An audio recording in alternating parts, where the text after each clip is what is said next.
132 বছর বয়স নিয়ে বিশ্বের সবচেয়ে বয়স্ক ব্যক্তি কলিমুদ্দিন শিকদার। শুনতে অবাক লাগলেও এটাই সত্য।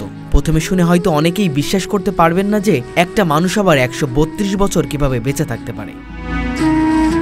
তবে দর্শক, সত্যিই তার বয়স 132 বছর। আপনার বয়স কত? 132। বাংলাদেশের টাঙ্গাইল জেলার মির্জাপুর উপজেলার ছিট মাহমুদপুর গ্রামের বাসিন্দা কলিমুদ্দিন শিকদার।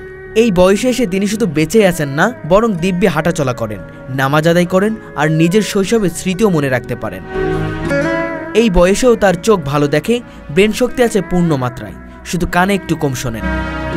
তবে তা কোনো বাধা হয়ে দাঁড়ায়নি তার জীবনের গতিতে। তিনি বলেন, আমি ব্রিটিশ আমল দেখেছি, আবার 71-এর যুদ্ধ নিজের চোখে দেখেছি। এখন তো শুধু আমি একাই বেঁচে আছি, আমার বয়সী কেউ আর নাই। তার বড় ছেলের বয়স 85 বছর। একসাথে দাঁড়ালে বোঝার উপায় নেই কে বাবা কে ছেলে। শুক্রবার ছেলেদের হাত ধরে তিনি জুম্মার নামাজে যায় হেঁটে হেঁটে। প্রতিদিন ফজরের নামাজ পড়ে হাঁটতে বের হন, আর চা ও পাউরুটি খেয়ে বাড়ি ফেরেন। খাবারের ব্যাপারেও তার রুচির কোনো ঘাটতি নেই।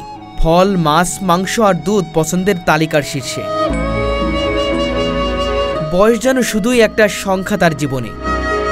বর্তমানে বিশ্বের সবচেয়ে বয়স্ক মানুষের স্বীকৃতি ছিল জাপানের তোমিকো ইতুকার, যিনি 116 বছর 120 দিন বেঁচে ছিলেন। কিন্তু কলিমুদ্দিন শিকদার তার থেকেও 16 বছর বেশি বয়স্ক।